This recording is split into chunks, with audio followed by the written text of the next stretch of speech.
Hello दोस्तों, I hope आप सब अच्छे होंगे। साथियों, हम लोग उत्तर प्रदेश आरओ एआरओ 2023 के लिए प्रैक्टिस सेट सॉल्व कर रहे हैं और इसके अंतर्गत समान पेपर फर्स्ट के जीएस के महत्वपूर्ण प्रश्नों को सॉल्व किया जाएगा, जो आपके एग्जाम के पॉइंट ऑफ व्यू से बहुत ही महत्वपूर्ण है। और इसके अंतर्गत अभी जो प्रैक्टिस सेट सॉल्व कराया जा रहा है वो DIS द्वारा पब्लिश के प्रैक्टिस सेट को सॉल्व कराया जा रहा है। कल से जो है GS वर्ल्ड के प्रैक्टिस सेट को सॉल्व कराया जाएगा। उसके भी 10-12 प्रैक्टिस सेट आ चुके हैं, तो उसके प्रैक्टिस सेट को प्रॉपर कवर किया जाएगा। फिर उसके बाद जो है जो भी प्रैक्टिस सेट आएंगे उन्हें प्रैक्टिस सेट को कराने के बाद जो है एक बार आप लोग कोशिश करिएगा कि जितने भी प्रैक्टिस सेट कराए गए हैं उन सबका रिवीजन कर लें। और अभी हो सकता है कि 2-4 दिन में करंट अफेयर जो वार्षिकी करंट अफेयर है वो वो भी आ जाए, तो उसे भी प्रॉपर कवर कराया जाएगा। आप लोग बस मेरे साथ बने रहिए। चैनल पे नए हैं तो सब्सक्राइब कर लें और बेल आइकन को प्रेस कर लें, जिस वीडियो के महत्वपूर्ण नोटिफिकेशन आप लोगों को मिलते रहें। वीडियो से रिलेटेड कोई भी सजेशन हो, कोई फीडबैक हो, कमेंट बॉक्स में दे सकते हैं। और इसका PDF भी आप लोगों को टेलीग्राम चैनल पे प्रोवाइड करा दिया जाएगा, वहाँ से डाउनलोड करके आप और प्रैक्टिस कर सकते हैं।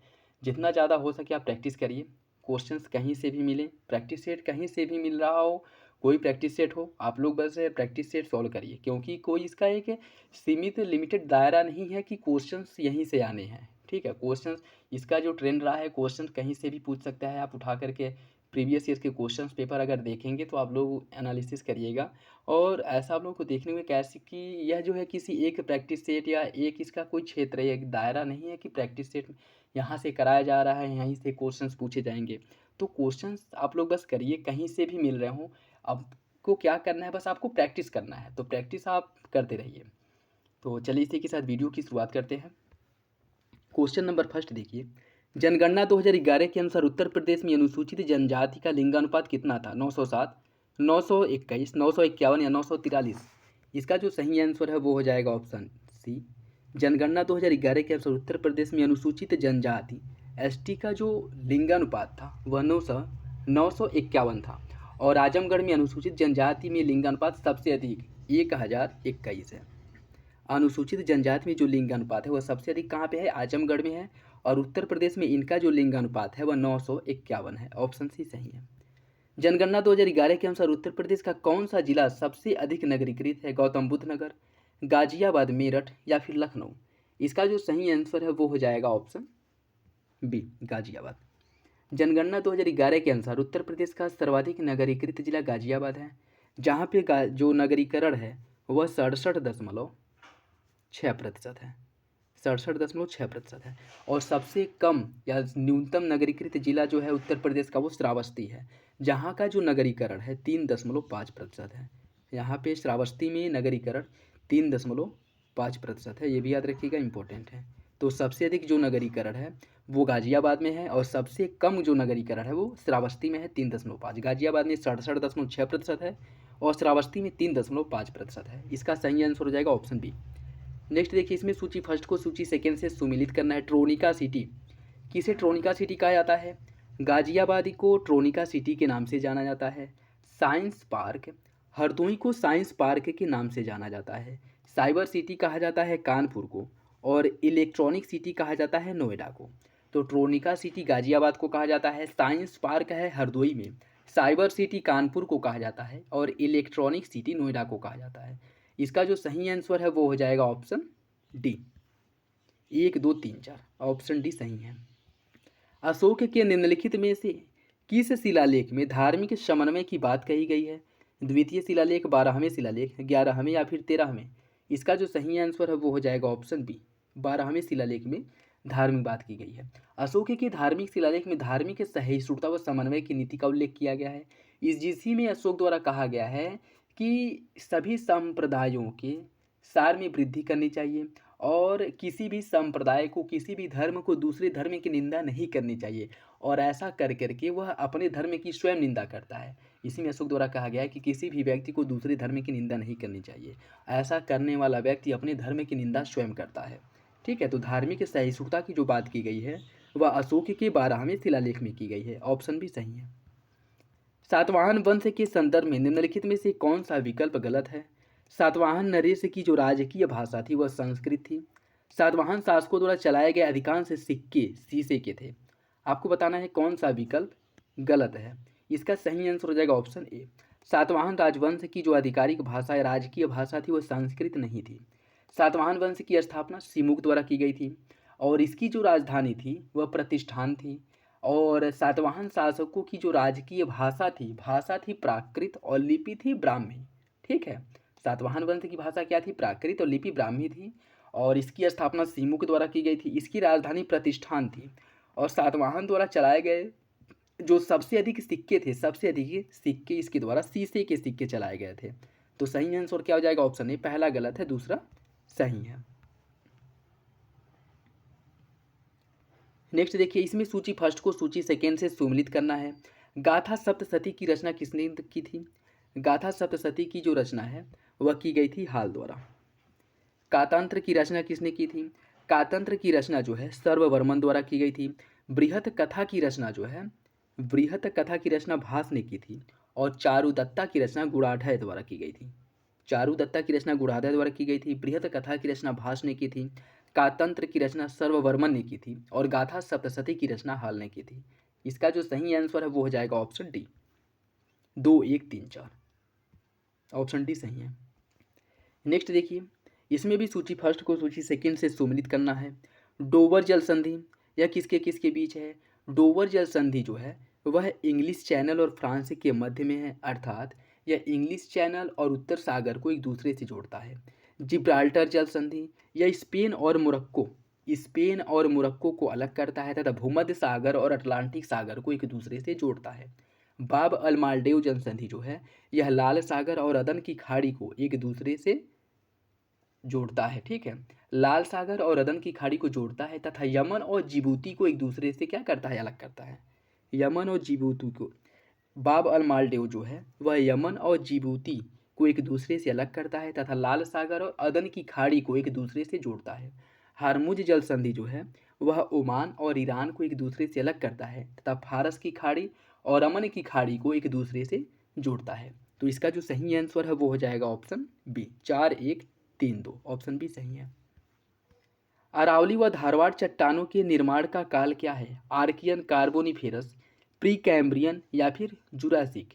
इसका जो सही आंसर है वो हो जाएगा ऑप्शन सी, अरावली और धारवाड़ चट्टानों का निर्माण प्री कैम्ब्रियन काल में हुआ था।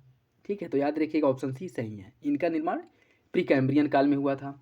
निम्न में से कौन सा एक युग में सही सुमेलित नहीं है? कुछ पर्वतों की श्रेणी दी गई है और उसका सर्वोच्च चोटी दिया गया है। एटलस की सर्वोच्च चोटी माउंट टाउबकॉल है। रॉकी की सर्वोच्च चोटी है माउंट एल्बर्ट। आल्प्स की सर्वोच्च चोटी है माउंट ब्लैक और अपलेशियन की सर्वोच्च चोटी है माउंट मैकिनले। आपको बताना है कौन सा विकल्प गलत है। इसका जो सही आंसर हो जाएगा वो है आपका ऑप्शन डी, अपलेशियन की सर्वोच्च चोटी माउंट मिचेल है, न कि माउंट मैकिनले। माउंट मैकिनले जो है वह अलास्का की सर्वोच्च चोटी है। अलास्का की सर्वोच्च चोटी माउंट मैकिनले है और अपलेशियन की सर्वोच्च चोटी माउंट मिचेल है। एटलस की सर्वोच्च चोटी है माउंट टॉबकॉल, रॉकी की सर्वोच्च चोटी माउंट एल्बर्ट, आल्प्स की सर्वोच्च चोटी माउंट ब्लैक, अपलेशियन की सर्वोच्च चोटी माउंट मिचेल और माउंट मैकिनले जो है वो अलास्का की सर्वोच्च चोटी है। तो सही आंसर हो जाएगा ऑप्शन डी। डी जो है वो सही सुमेलित नहीं है। निम्नलिखित पर विचार कीजिए, क्यूराइल गर्त, मेरियाना गर्त, अलूशियन गर्त, जापान गर्त। उत्तर से दक्षिण के क्रम में इसे आपको लगाना है। सबसे पहले जो है वो आ जाएगा क्या आपका अलूशियन गर्त, अलूशियन गर्त जो आपके कहाँ पे अलास्का में है। इसके बाद जो है आपका आएगा क्यूराइल गर्त। इसके बाद जो है आ जाएगा क्यूराइल गर्त, दूसरे नंबर पे है। तीसरे नंबर पे आएगा आपका जापान गर्त और लास्ट में आएगा मेरियाना गर्त। तो पहले नंबर पे अलूशियन गर्त, दूसरे पे क्यूराइल। 3, 1, 2, 4, 3, 1, 2, 4। इसका जो सही आंसर है वो हो जाएगा ऑप्शन ए, 3, 1, 2, 4। नेक्स्ट देखिए, इसमें भी सूची फर्स्ट को सूची सेकेंड से सम्मिलित करना है। कुछ स्थानांतरित कृषि के नाम दिए गए हैं और उसका क्षेत्र दिया गया है। लोगन साउथ अफ्रीका में स्थानांतरित कृषि को लोगन के नाम से जाना जाता है। तो लोगन जो है साउथ अफ्रीका में स्थानांतरित कृषि को कहा जाता है। चिन्ना श्रीलंका में स्थानांतरित कृषि को चिन्ना कहा जाता है। रोका ब्राज़ील में स्थानांतरित कृषि को रोका कहा जाता है और मलेशिया में स्थानांतरित कृषि को लेदांग कहा जाता है। तो इसका जो सही आंसर है वो हो जाएगा ऑप्शन सी, 2, 1, 4, 3, 2, 1, 4, 3। नेक्स्ट देखिए, इसमें भी आपको बताना है कौन सा विकल्प सही सुमेलित नहीं है। संयुक्त प्रांत किसान सभा का गठन 1936 में किया गया था। अवध किसान सभा का गठन 1920 में किया गया था। रैयत संघ की स्थापना की गई थी 1923 में, और कृषक प्रजा पार्टी की स्थापना 1929 में की गई थी। आपको बताना है कौन सा विकल्प गलत है। इसका सही आंसर हो जाएगा ऑप्शन बी। अवध किसान सभा का गठन 1918 में किया गया था। 1918 में किया गया था अवध किसान सभा का गठन। अन्य सभी विकल्प सही सुमेलित हैं। बंग भाषा प्रकाशन सभा की स्थापना किस वर्ष की गई थी? 1835, 1836, 1837 या 1838? इसका जो सही आंसर है वो हो जाएगा ऑप्शन बी। बंग भाषा प्रकाशन सभा की जो स्थापना है वह 1836 में की गई थी। इसका जो सही आंसर है वो हो जाएगा ऑप्शन बी। और कांग्रेस की स्थापना से पूर्व यह सब भारतीय क्रांतिकारी के लिए, भारतीय स्वतंत्रता के लिए गठित या स्थापित महत्वपूर्ण समितियां या संगठन थे। ठीक है, तो इसकी स्थापना कब की गई थी? 1836 में, याद रखिएगा। नेक्स्ट देखिए, इसमें आपको बताना है कौन सही सुमेलित नहीं है। पुर्तगाली ईस्ट इंडिया कंपनी की स्थापना 1498 में की गई थी। अंग्रेजी ईस्ट इंडिया कंपनी की स्थापना 1600 ईस्वी में। डच ईस्ट इंडिया कंपनी की स्थापना 1602 ईस्वी में की गई थी। और फ्रांसीसी ईस्ट इंडिया कंपनी की स्थापना 1616 में की गई थी। आपको बताना है कौन सा सही सुमेलित नहीं है। इसका जो सही आंसर है वो हो जाएगा ऑप्शन डी। फ्रांसीसी ईस्ट इंडिया कंपनी की स्थापना 1616 में नहीं, इसकी स्थापना 1664 में की गई थी। फ्रांसीसी ईस्ट इंडिया कंपनी की स्थापना 1664 में की गई थी। अन्य सभी विकल्प जो है वो सही सुमेलित हैं। नेक्स्ट देखिए, लॉर्ड कॉर्नवालिस द्वारा निम्नलिखित में से किस एक संधि के संबंध में यह टिप्पणी किया गया था कि हमने अपने मित्र को अधिक शक्तिशाली बनाए बिना ही अपने शत्रु को लाभदायक रूप से लंगड़ा कर दिया? मद्रास की संधि 1769, मंगलौर की संधि 1789, श्रीरंगपट्टनम की संधि 1792, पुदुचेरी की संधि 1754? इसका सही आंसर हो जाएगा ऑप्शन सी, श्रीरंगपट्टनम की संधि 1792। जो तृतीय आंग्ल मैसूर युद्ध हुआ था, तृतीय आंग्ल मैसूर युद्ध जो हुआ था, उसी में जब टिप्पू सुल्तान पराजित हुआ था तो उससे श्रीरंगपट्टनम की संधि की गई थी। उससे श्रीरंगपट्टनम की संधि की गई थी, जिससे अंग्रेजों द्वारा टिप्पू सुल्तान की अधिक से अधिक क्षेत्रों को ले लिया गया था। और उस युद्ध में अंग्रेजों की सहायता मराठा और निजाम द्वारा की गई थी। तो मराठा और निजामों को बहुत अधिक क्षेत्र या बहुत उपजाऊ या बहुत महत्वपूर्ण क्षेत्र नहीं दिया गया था। इसी परिप्रेक्ष्य में कॉर्नवालिस ने कब बोला था कि हमने अपने मित्र को शक्तिशाली बनाए बिना अपने शत्रु को पंगु बना दिया। ठीक है, यह श्रीरंगपट्टनम संधि के बारे में है, जो तृतीय आंग्ल मैसूर युद्ध के बाद संधि की गई थी। और तृतीय आंग्ल मैसूर युद्ध जो है 1790 से 92 ईस्वी तक जो है तृतीय आंग्ल मैसूर युद्ध हुआ था। तो इसका सही आंसर क्या हो जाएगा? ऑप्शन सी, श्रीरंगपट्टनम की संधि 1792 ईस्वी। निम्नलिखित कथनों पर विचार कीजिए। 1857 के विद्रोह में शिक्षित मध्यम वर्ग ने तटस्थता बनाए रखी। 1857 के विद्रोह के समय भारत का गवर्नर जनरल लॉर्ड कैनिंग था। और 1857 के विद्रोह के समय ब्रिटिश प्रधानमंत्री पॉमस्टॉन था। आपको बताना है इसका सही आंसर क्या होगा, 1 3 1 2 2 3 या फिर उपरोक्त में से सभी। इसका जो सही आंसर है वो हो जाएगा ऑप्शन डी। 1857 के विद्रोह के बारे में सभी कथन सही हैं। इसमें जो पढ़े लिखे भारतीय थे, शिक्षित वर्ग थे, और जो मध्यम जमींदार लोग थे, उनके द्वारा इस युद्ध को समर्थन नहीं दिया गया था। ये कुछ विद्वानों द्वारा, इतिहासकारों द्वारा कहा जाता है कि अगर समूचे भारत में युद्ध समान रूप से, यह विद्रोह समान रूप से हुआ होता और इसमें शिक्षित भारतीय और जो मध्यम युग के लोग हैं, मध्यम वर्ग के, वो लोग भी अगर अपना प्रॉपर समर्थन दिए होते तो भारत शायद इसी युद्ध में आज़ाद हो गया होता, इसी विद्रोह में। तो इसका सही आंसर हो जाएगा ऑप्शन डी। तीनों विकल्प सही हैं। क्रिप्स मिशन को किसने अगस्त प्रस्ताव का परिवर्तित संस्करण माना था? पट्टाभी सीतारमैया, जवाहरलाल नेहरू, मौलाना अबुल कलाम आज़ाद या महात्मा गांधी? इसका जो सही आंसर है वो हो जाएगा ऑप्शन ए, पट्टाभी सीतारमैया। पट्टाभी सीतारमैया, इन्होंने क्रिप्स मिशन को अगस्त प्रस्ताव का परिवर्तित संस्करण कहा था। तो इसका सही आंसर क्या हो जाएगा? Option A. नेक्स्ट देखिए, इसमें सूची फर्स्ट को सूची सेकेंड से सुमिलित करना है। सफेदा, आशा धातु, रणनीतिक धातु, काला हीरा। सफेदा किसे कहा जाता है? सफेदा जो है, सफेदा की अगर हम बात करें तो इसे बेसिक लेड कार्बोनेट जो है, बेसिक लेड कार्बोनेट को सफेदा के नाम से जाना जाता है। यूरेनियम को आशा धातु कहा जाता है। टाइटेनियम को रणनीतिक धातु कहा जाता है। और कार्बोनेडो को काला हीरा कहा जाता है। कार्बोनेडो को काला हीरा कहा जाता है। बेसिक लेड कार्बोनेट को सफेदा, आशा धातु यूरेनियम, रणनीतिक धातु टाइटेनियम। तो इसका जो सही आंसर है वो हो जाएगा ऑप्शन सी 3142। 3142। निम्नलिखित में से कौन सा एक युग में सही सुमेलित नहीं है? पर्ल ऑफ साइबेरिया बैकाल झील, यूरोप की तेल राजधानी कीव, छोटा नागपुर की रानी नेतरहाट, स्वर्णिम पैगोडा म्यांमार। आपको बताना है कौन सा विकल्प गलत है। इसका जो सही आंसर है वो हो जाएगा ऑप्शन बी, कीव यूरोप की तेल राजधानी नहीं है। कीव जो है वह यूक्रेन की राजधानी है। ठीक है, तो सही आंसर क्या हो जाएगा? Option B. और यूरोप की तेल राजधानी किसे कहा जाता है? यूरोप की तेल राजधानी एबरडीन को कहा जाता है। एबरडीन को यूरोप की तेल राजधानी कहा जाता है। तो इसका सही आंसर क्या हो जाएगा? Option B. एशिया महाद्वीप का निम्नलिखित में से कौन सा देश कर्क रेखा पर स्थित नहीं है? म्यांमार, ओमान, चीन या फिर यमन। इसका जो सही आंसर है वो हो जाएगा ऑप्शन डी, यमन। यह जो है कर्क रेखा पर स्थित नहीं है। टोटल कर्क रेखा पर 18 देश जो है ऐसे हैं जो कर्क रेखा पर स्थित है, जिसमें मैक्सिको, हवाई द्वीप, ताइवान, चीन, बांग्लादेश, म्यांमार, माली, नाइजर, चांड, अल्जीरिया, लीबिया, मिस्र, बहामास, ओमान, सऊदी अरब, संयुक्त अरब अमीरात, मारितानिया और भारत। यह देश जो है कर्क रेखा पर स्थित है और इनकी कुल संख्या कितनी है? 18 है। तो याद रखिएगा, इंपॉर्टेंट है एग्जाम की दृष्टि से। ब्रिटिश काल में सरकार द्वारा इनाम कमीशन की स्थापना का उद्देश्य क्या था? इसका जो उद्देश्य था भूमि कर रहित जागीरों का पता लगा करके उसको छीनना था। और इनाम कमीशन का जो गठन किया गया था वह 1852 डलहौजी के काल में किया गया था, 1852 में। सही आंसर ऑप्शन डी। हिंद महासागर में होने वाले व्यापार को नियंत्रित करने हेतु कार्टेज आर्मेडा व्यवस्था निम्नलिखित में से किसके द्वारा लागू की गई थी? पुर्तगाली, डच, फ्रांसीसी या फिर अंग्रेज। इसका सही आंसर ऑप्शन ए, पुर्तगालियों द्वारा हिंद महासागर में व्यापार को नियंत्रित करने के लिए परमिट कॉर्टेज जारी किया जाता था। मतलब हिंद महासागर में यह ब्लू वाटर पॉलिसी की नीति इनके द्वारा अपनाई गई थी, जिनका मानना ये था कि स्थल पर अधिकार करने की बजाय समुद्र पर अधिकार करके व्यापार को नियंत्रित किया जाए। यह समुद्र के माध्यम से व्यापार जो होता था उसे सुरक्षा प्रदान करते थे। बदले में क्या लेते थे? बदले में पैसा लेते थे, कर लेते थे। और जो जहाज ऐसा नहीं करते थे उन्हें या तो वो डुबा देते थे या फिर लूट लेते थे। तो यह व्यवस्था किसके द्वारा शुरू की गई थी? पुर्तगालियों द्वारा। ऑप्शन ए सही है। निम्नलिखित में से कौन सा एक हार्मोन दुग्ध जनित हार्मोन है? एसटीएच, एलटीएच, एडीएच या फिर जीटीएच।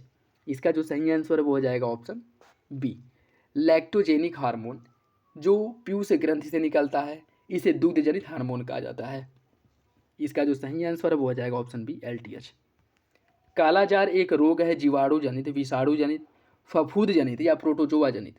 इसका सही आंसर हो जाएगा ऑप्शन डी, कालाजार प्रोटोजोआ जनित एक बीमारी है जिसका वाहक जो है बालू मक्खी होता है। इसका वाहक जो है बालू मक्खी है। बालू मक्खी इसका वाहक है। तो इसका जो सही आंसर है वो हो जाएगा ऑप्शन डी। निम्नलिखित में से किस एक समिति की सिफारिश पर 1833 में एकल अकाल संहिता का निर्माण किया गया था? स्ट्रेची आयोग, कैम्पबेल समिति, लॉयल आयोग या फिर मैकडोनल आयोग। इसका सही आंसर है ऑप्शन ए, स्ट्रेची आयोग की सिफारिश पर 1833 में एक अकाल संहिता का निर्माण किया गया था। और इस समय भारत में विलियम बेटिक, भारत का वायसराय जो है, भारत का गवर्नर जनरल इस समय विलियम बेटिक था। तो सही आंसर क्या हो जाएगा? Option A. निम्नलिखित संगठनों में से स्थापना के अनुसार कौन सा अंतिम स्थान पर आएगा? मद्रास महाजन सभा, इंडियन एसोसिएशन, इंडियन लीग या बॉम्बे एसोसिएशन। मद्रास महाजन सभा, इसकी स्थापना कब की गई थी? इसकी स्थापना हुई थी 1884 में। 1884 में। इंडियन एसोसिएशन की स्थापना 1876 में की गई थी। 1876 में इंडियन एसोसिएशन की स्थापना हुई थी। इंडियन लीग की जो स्थापना की गई थी वह 1875 में की गई थी, 1875 में। और बॉम्बे एसोसिएशन की स्थापना 1866 में बॉम्बे एसोसिएशन की स्थापना की गई थी। सॉरी, इसकी स्थापना 1852 में की गई थी, 1866 में। बॉम्बे एसोसिएशन की स्थापना 1852 में की गई थी। तो अंतिम स्थान पे आएगा मद्रास महाजन सभा, जिसकी स्थापना 1884 में की गई थी। सही आंसर हो जाएगा ऑप्शन ए। जलियांवाला बाग हत्याकांड के विरोध स्वरूप निम्नलिखित नेताओं तथा उनकी ब्रिटिश सरकार को लौटाई गई उपाधियों के युग में कौन सा एक सही सुमेलित है? जमनालाल बजाज द्वारा राय बहादुर की उपाधि वापस कर दी गई थी। रविंद्रनाथ टैगोर ने सर की उपाधि वापस कर दी और महात्मा गांधी ने कैसरे हिंद की उपाधि वापस कर दी। आपको बताना है कौन सा विकल्प सही है। इसका सही आंसर ऑप्शन डी, तीनों विकल्प सही हैं। निम्नलिखित पत्र पत्रिकाओं में से कौन सा एक मदन मोहन मालवीय से संबंधित नहीं है? काल, लीडर, हिंदुस्तान या फिर अभ्युदय। इसका सही आंसर ऑप्शन है काल। यह मदन मोहन मालवीय द्वारा संबंधित नहीं है या फिर से इनके द्वारा इस पत्रिका का संपादन नहीं किया जाता था। काल पत्रिका का जो संपादन है वह शिवराम महादेव परांजपे द्वारा काल समाचार पत्र का संपादन किया जाता था, जबकि लीडर, अभ्युदय और हिंदुस्तान समाचार पत्र का संपादन मदन मोहन मालवीय द्वारा किया जाता था। इसका सही आंसर हो जाएगा ऑप्शन ए। मराठा काल में भूमि की आय का निर्धारण काठी और जरीब से किया जाता था। मराठा काल में सरजामी प्रथा भू राजस्व प्रशासन से संबंधित थी। इसका सही आंसर क्या हो जाएगा? आपको बताना है कौन सा विकल्प गलत है। इसका सही आंसर ऑप्शन डी, दोनों विकल्प सही हैं। नेक्स्ट देखिए, निम्नलिखित कथनों पर विचार कीजिए। इब्राहिम आदिल शाह द्वितीय बीजापुर सल्तनत के शासक थे। किताब ए नौरस नामक पुस्तक इब्राहिम आदिल शाह द्वितीय द्वारा दक्कनी भाषा में लिखी गई है। आपको बताना है कौन सा विकल्प सही है। इसका जो सही आंसर वो हो जाएगा ऑप्शन सी, दोनों विकल्प जो इब्राहिम आदिल शाह के बारे में सही है। यह बीजापुर सल्तनत का शासक था और किताब ए नौरस इसकी रचना जो है इब्राहिम आदिल शाह द्वारा दक्कनी भाषा में की गई थी। तो इसका सही आंसर हो जाएगा ऑप्शन सी। चिश्ती संप्रदाय के निम्नलिखित संतों को पहले से बाद के क्रम में आपको व्यवस्थित करना है। पहले स्थान पे कौन आएगा? पहले स्थान पे आ जाएंगे बाबा फरीद, फिर शेख निजामुद्दीन औलिया, तीसरे स्थान पे शेख नसीरुद्दीन चिराग देहलवी आ जाएंगे। उसके बाद चौथे स्थान पे सैयद मोहम्मद केसू दराज। तो 4 3 1 2 4 2 1 3 4 2 1 3 4 2 1 3। इसका जो सही आंसर है वो हो जाएगा ऑप्शन बी, 4 2 1 3। ऑप्शन बी सही है। जैन धर्म के 4 महाव्रतों में 5वां महाव्रत ब्रह्मचर्य को किस एक के द्वारा जोड़ा गया था? महावीर स्वामी, ऋषभदेव, भद्रबाहु या फिर स्थूलभद्र? इसका सही आंसर है ऑप्शन ए, महावीर स्वामी द्वारा जैन धर्म में 4 महाव्रतों में एक 5वां महाव्रत ब्रह्मचर्य जोड़ा गया था। तो सही आंसर क्या हो जाएगा? Option A. और महावीर स्वामी जैन धर्म के अंतिम 24वें तीर्थंकर थे। सही आंसर है ऑप्शन ए। निम्नलिखित कथनों में से कौन सा सातवाहन शासकों के संबंध में सही है? इन्होंने सर्वप्रथम शीशे के सिक्के चलाए थे। ब्राह्मणों को भूमिदान देने की प्रथा सर्वप्रथम इसी वंश के द्वारा प्रारंभ की गई थी। गाथा सप्तशती के रचयिता हाल सातवाहन काल के साहित्यकार थे। आपको बताना है कौन सा विकल्प सही है। इसका जो सही आंसर वो हो जाएगा ऑप्शन डी, तीनों विकल्प जो है सातवाहन काल के बारे में सही है। ऑप्शन डी सही है। महाविभाषा सूत्र को बौद्ध धर्म का विश्वकोश कहा जाता है। इसकी रचयिता कौन है? नागार्जुन, वसुमित्र, पार्श्व या फिर अश्वघोष?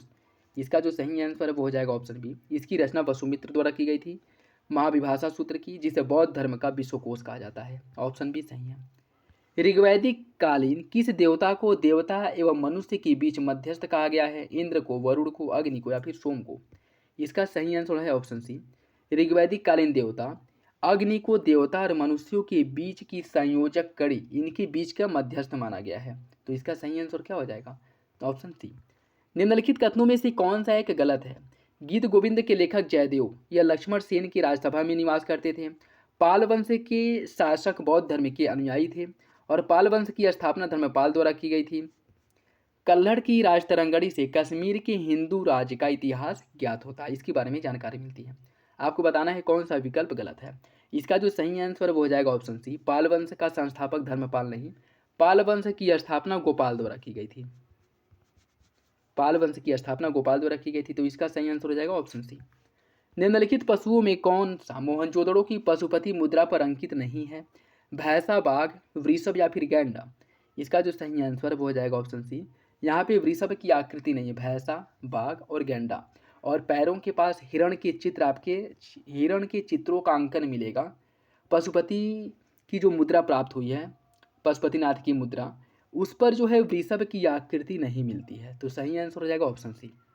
ऐतिहासिक स्रोतों के अनुसार महापद्मनंद के उत्तराधिकारियों की संख्या 8 थी। निम्नलिखित में से वे कौन से स्रोत है जहां इस तथ्य का उल्लेख मिलता है? उपनिषद और ब्राह्मण ग्रंथ, आरण्यक और जैन ग्रंथ, पुराण और बौद्ध ग्रंथ या फिर वेद और उपनिषद? इसका जो सही आंसर वो हो जाएगा ऑप्शन सी, पुराण और बौद्ध ग्रंथों में इसकी जानकारी मिलती है। पुराण और बौद्ध ग्रंथों के अनुसार महापद्मनंद के 8 उत्तराधिकारी थे और इस राजवंश का जो अंतिम शासक था वो धनानंद था, जो सिकंदर के समकालीन था। तो इसका सही आंसर क्या है? Option C. सिकंदर का जो आक्रमण हुआ था भारत में, उस समय मौर्य शासक घनानंद ही भारत पे शासन कर रहा था। नेक्स्ट देखिए, हाइग्रोमीटर की सहायता से किस प्रकार की यात्रा का मापन किया जाता है? सापेक्ष या अपेक्षिक? आर्द्रता, निरपेक्ष आर्द्रता, विशिष्ट आर्द्रता या इनमें से कोई नहीं। इसका जो सही आंसर है वो हो जाएगा ऑप्शन ए। सापेक्ष या आपेक्षिक आर्द्रता का मापन किया जाता है हाइग्रोमीटर द्वारा। इसका सही आंसर है ऑप्शन ए। निम्नलिखित उम्मों पर विचार कीजिए। शुद्ध जल का क्वथनांक 100 डिग्री सेंटीग्रेड होता है, क्लोरोफॉर्म का क्वथनांक 61.2 डिग्री होता है और बेंजीन का क्वथनांक 80 डिग्री सेंटीग्रेड होता है। आपको बताना है कौन इसमें से सही सुमेलित है। इसका जो सही आंसर है वो हो जाएगा ऑप्शन सी। तीनों विकल्प सही सुमेलित हैं, ऑप्शन सी सही है। उच्च ताप वाली वस्तुएं जिनका ताप प्रायः 500 डिग्री सेंटीग्रेड से अधिक होता है तथा जिनके विकिरण ऊर्जा उत्सर्जित होती है, इनका तापमान किसकी सहायता से ज्ञात किया जाता है? प्लेटिनम प्रतिरोध तापमापी से, हीलियम प्रतिरोध तापमापी से, पूर्ण विकिरण तापमापी या ताप युग्म उत्तापमापी से। इसका सही आंसर क्या है? इसका सही आंसर ऑप्शन सी। इसे जो है पूर्ण विकिरण उत्तापमापी से मापा जाता है जिनका ताप 500 डिग्री सेंटीग्रेड से अधिक हो जाता है। तो सही आंसर क्या है? Option C. नेक्स्ट देखिए, अपश्रव्य तरंगों को मनुष्य के कान नहीं सुन सकते हैं। इनकी जो आवृत्ति है वह 20 हर्ट्ज से कम होती है। आपको बताना है इसका सही आंसर क्या होगा। इसका जो सही आंसर वो हो जाएगा ऑप्शन ए। कथन और कारण दोनों सही हैं और आर एक ही सही व्याख्या करता है। मनुष्य की कान जो है 20 हर्ट्ज से लेकर के 20,000 तक की ध्वनि को सुनने के लिए सुग्राही होती है, ठीक है, सुन सकती है, ठीक है। 20 हर्ट्ज से कम की ध्वनि को मनुष्य नहीं सुन सकते हैं। तो इसका सही आंसर क्या है? Option A. बाजार में इनो के नाम से बिकने वाला एंटासिड होता है मैग्नीशियम एल्बा, फियॉन, जिंक ऑक्साइड या फिर क्यूप्रस ऑक्साइड। इसका जो सही आंसर वो हो जाएगा ऑप्शन ए। इनो जो है इसमें मैग्नीशियम एल्बा होता है, यह एंटासिड मैग्नीशियम एल्बा होता है, ऑप्शन ए सही है। नेक्स्ट देखिए, इसमें सूची फर्स्ट को सूची सेकेंड से सुमेलित करना है। सबसे ऊंचा गलनांक किसका होता है? सबसे उच्च गलनांक जो है वह टंगस्टन का गलनांक सबसे उच्च होता है। सबसे विषैला धातु कौन सा है? प्लेटिनम सबसे विषैला धातु है।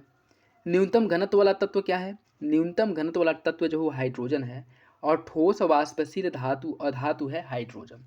तो इसका जो सही आंसर है वो हो जाएगा ऑप्शन सी, 2 1 4 3।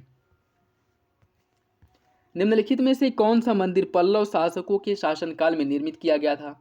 तटशोर मंदिर, बैकुंठ पेरुमल मंदिर, कैलाशनाथ मंदिर या फिर से वृदेश्वर मंदिर। आपको बताना है इसका कौन सा विकल्प सही है। इसका जो सही आंसर है वो हो जाएगा ऑप्शन डी, पहला, दूसरा और तीसरा। तटशोर मंदिर, बैकुंठ पेरुमल मंदिर और कैलाशनाथ मंदिर, इन तीनों मंदिरों का निर्माण पल्लव शासकों द्वारा कराया गया था, ठीक है। जबकि बृहदेश्वर मंदिर का जो निर्माण है वह चोलों द्वारा तंजौर में बृहदेश्वर मंदिर का निर्माण कराया गया था। तो इसका सही आंसर क्या हो जाएगा? Option D, 1 2 3। निम्नलिखित कथनों में से कौन सा विकल्प गलत है? जीन आनुवांशिक क्रिया की मूल इकाई है, यह आरएनए में पाई जाती है। आपको बताना है इसका कौन सा विकल्प सही होगा। 1 2, 1 और 2 दोनों या इनमें से कोई नहीं। इसका जो सही आंसर है वो हो जाएगा ऑप्शन बी, अर्थात दूसरा जो है वो गलत है। जीन आनुवांशिक क्रिया की मूल इकाई है। डीएनए का छोटा सा खंड जिसमें आनुवांशिक कूट निहित रहता है जीन कहलाता है, न कि आरएनए। क्या? डीएनए, ठीक है। तो इसका सही आंसर हो जाएगा ऑप्शन बी, दूसरा विकल्प गलत है।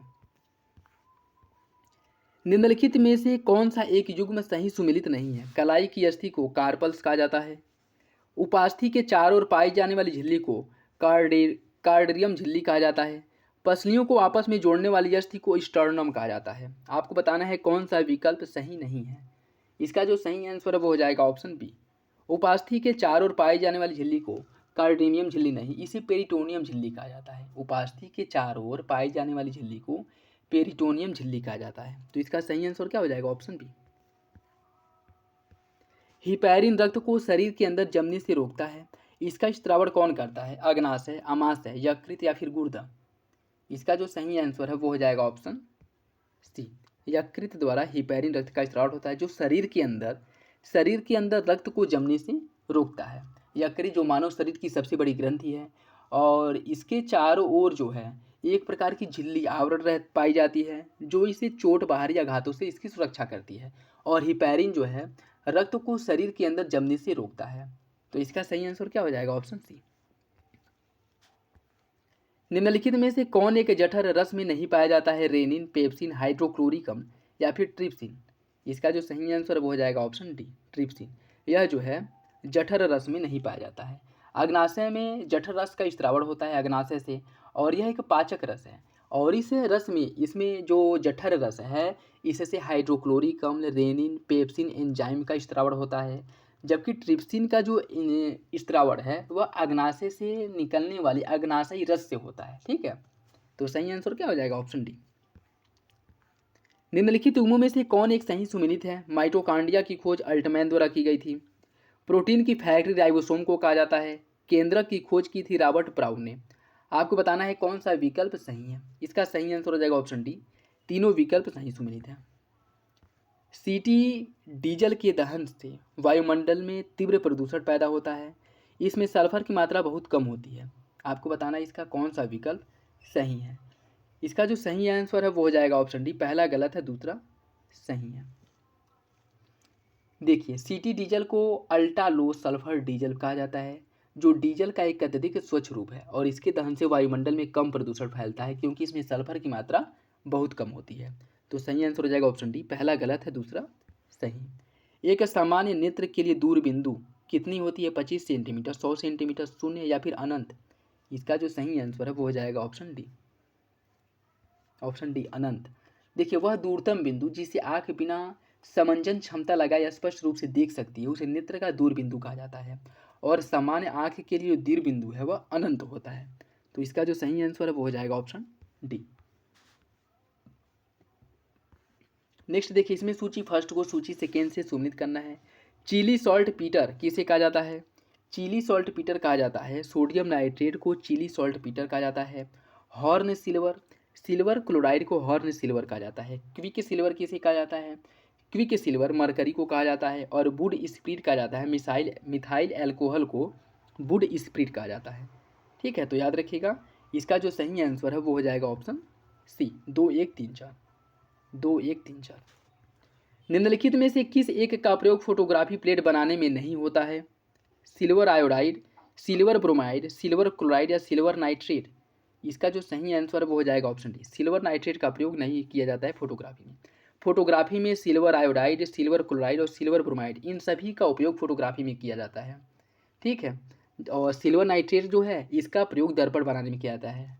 तो सही आंसर हो जाएगा ऑप्शन डी।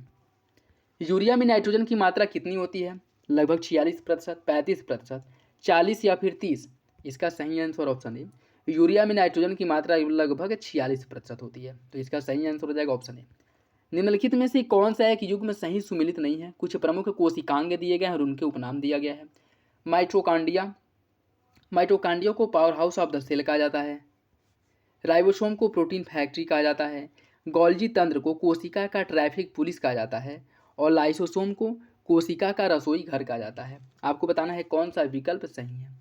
इसका जो सही आंसर है वो हो जाएगा ऑप्शन डी। लाइसोसोम को कोशिका का रसोई घर कहा जाता है, यह गलत है। लाइसोसोम को कोशिका का आत्मघाती थैली कहा जाता है। ठीक है, तो इसका सही आंसर क्या हो जाएगा? Option D. एमनियोसेंटेसिस परीक्षण संबंधित है गर्भवती महिलाओं में प्रसव पूर्व परीक्षण से, मेनिंजाइटिस रोग की जांच हेतु किए जाने वाले परीक्षण से, बुजुर्गों में अल्जाइमर रोग के परीक्षण से, या इनमें से कोई नहीं? इसका जो सही आंसर है वो हो जाएगा ऑप्शन ए। गर्भवती महिलाओं में प्रसव पूर्व परीक्षण से संबंधित है एमनियोसेंटेसिस। ऑप्शन ए सही है। निम्नलिखित में से कौन दामोदर नदी द्रोणी का भाग नहीं है? बराकर, कोनार, खरकई या फिर कंगशावती? इसका सही आंसर क्या है? इसका जो सही आंसर है वो हो जाएगा ऑप्शन सी। दामोदर नदी द्रोणी के भाग में बराकर, कोनार और कंगशावती यह नदियाँ दामोदर नदी घाटी के भाग हैं, जबकि कंगसावती जो है, खरकई जो है, यह दामोदर नदी घाटी की द्रोणी के अंतर्गत नहीं आती है। तो सही आंसर क्या हो जाएगा? Option C. निम्नलिखित में से कौन सा एक दक्षिण अफ्रीका का बंदरगाह नगर नहीं है? Port Elizabeth, Cape Town, Durban या फिर जोहान्सबर्ग? इसका जो सही आंसर है वो हो जाएगा ऑप्शन डी। जोहान्सबर्ग यह साउथ अफ्रीका का बंदरगाह नगर नहीं है। जोहान्सबर्ग जो है यह आंतरिक भाग में स्थित है, जबकि पोर्ट एलिजाबेथ, डरबन और केप टाउन यह तीनों जो हैं साउथ अफ्रीका के बंदरगाह नगर हैं। इसका सही आंसर हो जाएगा ऑप्शन डी। निम्न में से कौन सा एक युग्म सही सुमेलित नहीं है? कुछ स्थानीय पवन दिए गए हैं और देश दिया गया है योमा। जापान के स्थानीय पवन को योमा के नाम से जाना जाता है। कनाडा के स्थानीय पवन को नार्वेस्टर, इटली के स्थानीय पवन को सिराको और अरब क्षेत्र के स्थानीय पवन को शामल कहा जाता है। आपको बताना है कौन सा विकल्प गलत है। इसका जो सही आंसर है वो हो जाएगा ऑप्शन बी। नॉर्वेस्टर। नॉर्वेस्टर जो है यह उत्तरी न्यूजीलैंड के पर्वतीय क्षेत्रों में चलने वाली हवा है, ठीक है। जबकि कनाडा और अमेरिका के साइबेरियाई क्षेत्र में प्रवाहित होने वाली पवन को, जो बर्फीली ठंडी पवन है, उसे ब्लिजार्ड कहा जाता है। तो सही आंसर क्या है? Option B. विदर्भ क्षेत्र से तात्पर्य है दक्कन पठार का पूर्वी भाग, दक्कन पठार का पश्चिमी भाग, छोटा नागपुर पठार का पूर्वी भाग या मालवा पठार का पश्चिमी भाग। इसका सही आंसर क्या है? विदर्भ क्षेत्र के अंतर्गत दक्कन पठार का पूर्वी भाग आता है, या कह सकते हैं कि दक्कन पठार के पूर्वी भाग को विदर्भ क्षेत्र कहा जाता है। तो इसका सही आंसर क्या है? Option A. और यह पठार जो है बेसाल्टिक चट्टानों से निर्मित है, ये भी याद रखिएगा, इंपॉर्टेंट है। निम्नलिखित प्रायद्वीपीय नदियों का उत्तर से दक्षिण की ओर सही क्रम क्या है? गोदावरी, कृष्णा, पेन्नार, कावेरी या फिर वैगई। इसका जो सही आंसर है वो हो जाएगा, देखिए, सबसे ऊपर महानदी, महानदी के बाद गोदावरी, गोदावरी के बाद कृष्णा, कृष्णा के बाद जो है पेन्नार, कावेरी और वैगई, ठीक है। तो इसका सही आंसर क्या होगा? इसका जो सही आंसर है वो हो जाएगा ऑप्शन डी, 1 2 3 4 5, 1 2 3 4 5। तो ऑप्शन डी सही है। निम्नलिखित झीलों में से कौन सी एक हैदराबाद तथा सिकंदराबाद के मध्य में स्थित है? हुसैन सागर झील, तुंगभद्रा झील, निजाम सागर झील या उकाई झील। इसका जो सही आंसर वो हो जाएगा ऑप्शन ए, हुसैन सागर झील। यह तेलंगाना, हैदराबाद और सिकंदराबाद के मध्य में स्थित है। तो इसका जो सही आंसर है वो हो जाएगा ऑप्शन ए, हुसैन सागर झील। और तुंगभद्रा झील की बात करें, या तुंगभद्रा नदी पर स्थित एक मानव निर्मित झील है। निजाम सागर की बात करें, निजाम सागर जो है यह भी आपके कहाँ पे है? आपके तेलंगाना राज्य में स्थित है। और उकाई झील गुजरात की तापी नदी पर स्थित मानव निर्मित झील है। तो इसका जो सही आंसर वो क्या हो जाएगा? Option A. नेक्स्ट देखिए, तमिलनाडु में दक्षिण पश्चिम मानसून द्वारा काफ़ी कम वर्षा होती है। पश्चिमी घाट के पर्वतों का वृष्टि छाया क्षेत्र में पड़ना इसका प्रमुख कारण है। आपको बताना इसका सही आंसर क्या होगा। इसका जो सही आंसर है वो हो जाएगा ऑप्शन ए। दोनों विकल्प सही है और आर एक ही सही व्याख्या करता है। यह वृष्टि छाया क्षेत्र के अंतर्गत आता है दक्षिण पश्चिम मानसून के, जिस कारण यह वर्षा से वंचित रह जाता है। और यहाँ पे जो मुख्य रूप से वर्षा होती है वो शीतकाल में उत्तर पूर्वी मानसून से होती है। तो इसका सही आंसर हो जाएगा ऑप्शन ए। निम्नलिखित युग्मों पर विचार कीजिए। स्थानांतरित कृषि दिया गया और राज्य दिया गया है। ओडिशा में स्थानांतरित कृषि को पोंडू के नाम से जाना जाता है, केरल में इसे पोनम कहा जाता है और मध्य प्रदेश में इसे मसान कहा जाता है। आपको बताना है कौन सा विकल्प सही सुमेलित है। इसका जो सही आंसर हो जाएगा ऑप्शन ए, तीनों विकल्प सही सुमेलित है। ओडिशा में स्थानांतरित कृषि को पोंडू, केरल में पोनम और मध्य प्रदेश में मसान कहा जाता है। विश्व के प्रमुख खान क्षेत्र दिए गए हैं। लैब्राडोर गर्त, कारागांडा बेसिन, सुपीरियर झील प्रदेश, टॉम प्राइम हिल। आपको बताना इसमें से कौन लौह अयस्क खनन क्षेत्र है। इसका जो सही आंसर है वो हो जाएगा आपका ऑप्शन 1 3 और 4, 1 3 और 4। यह तीनों जो है लौह अयस्क खनन क्षेत्र हैं। जबकि कारागांडा बेसिन जो है यह रूस में स्थित कोयला क्षेत्र है। कारागांडा बेसिन रूस में स्थित कोयला क्षेत्र है, ठीक है। तो इसका जो सही आंसर है वो हो जाएगा ऑप्शन सी। नेक्स्ट देखिए, भारत में किस धातु की स्वतंत्र रूप से विशेषीकृत खाने नहीं है? सोना, एल्यूमिनियम, हीरा या फिर चांदी। इसका जो सही आंसर हो जाएगा ऑप्शन डी, चांदी। चांदी स्वतंत्र रूप से पाया जाने वाला भारत में कोई भी खान नहीं है। चांदी जो है कुछ अयस्कों के साथ पाया जाता है, जैसे चांदी जो है लेड, जिंक या फिर तांबा अयस्कों के उप उत्पाद के रूप में प्राप्त होता है। इसकी भारत में स्वतंत्र रूप से कोई भी खान नहीं है। तो याद रखिएगा, इंपॉर्टेंट है। नेक्स्ट देखिए, सूची फर्स्ट को सूची सेकेंड से सुमिलित करना है। राइन यह जो है किस नदी के तट पर स्थित है? राइन का जो पतन है वह है आपका राटरडम, राटरडम। और वेसर जो है इसका पतन नगर है वेसर नदी के तट पे हनोवर पतन स्थित है। सीन नदी के तट पे मर्सोलीज, सीन नदी के तट पे मर्सोलीज पतन स्थित है। और मिसिसिपी के तट पर न्यू ऑर्लियंस स्थित है। इसका जो सही आंसर है वो हो जाएगा ऑप्शन बी, 3 1 4 2, 3 1 4 2। नेक्स्ट देखिए, और आज का लास्ट क्वेश्चन, निम्नलिखित में से कौन सा एक हीरा प्रसंस्करण उद्योग के लिए प्रसिद्ध है? बर्मिंघम, डर्बीशायर, एटवर्प या फिर लॉरेंशायर। इसका सही आंसर क्या है? इसका जो सही आंसर है वो हो जाएगा ऑप्शन सी, एटवर्प। एटवर्प प्रसिद्ध है हीरा प्रसंस्करण उद्योग के लिए। तो ऑप्शन सी सही है। नेक्स्ट और आज का लास्ट क्वेश्चन, अनुकूलतम जनसंख्या सिद्धांत का जनक किसे माना जाता है? मॉल्थस को, एडविन केनन को, रेवेनस्टीन को या फिर थॉम्पसन को। इसका सही answer option B, Edwin Cannan को। जो ब्रिटिश अर्थशास्त्री थे और इन्हें अनुकूलतम जनसंख्या सिद्धांत का जनक माना जाता है। ये था आज का last question. I hope video आप लोगों को पसंद आया होगा। प्रैक्टिस सेट कोई भी हो, आप अच्छे से प्रैक्टिस सेट को सॉल्व करिए, क्योंकि इसका कोई दायरा सीमित नहीं है कि क्वेश्चंस कहाँ से आने हैं। तो आप लोग जितना अधिक प्रैक्टिस सेट सॉल्व करेंगे आप लोगों के लिए ही फायदेमंद रहेगा। और कल से जो है जीएस वर्ल्ड के प्रैक्टिस सेट सॉल्व कराए जाएंगे, तो आप लोग मेरे साथ बने रहिए। वीडियो अच्छा लगे तो लाइक करना बिल्कुल भी ना भूलें। अपने दोस्तों साथियों के साथ जरूर वीडियो शेयर करें, और वीडियो से रिलेटेड कोई भी फीडबैक हो, सजेशन हो, कमेंट बॉक्स में दे सकते हैं। तो चलिए मिलते हैं अगले वीडियो में, और कल एक नए प्रैक्टिस सेट के साथ शुरुआत करेंगे। कल से जीएस वर्ल्ड के प्रैक्टिस सेट को सॉल्व किया जाएगा। तो कल मिलेंगे, तब तक के लिए धन्यवाद। जय हिंद।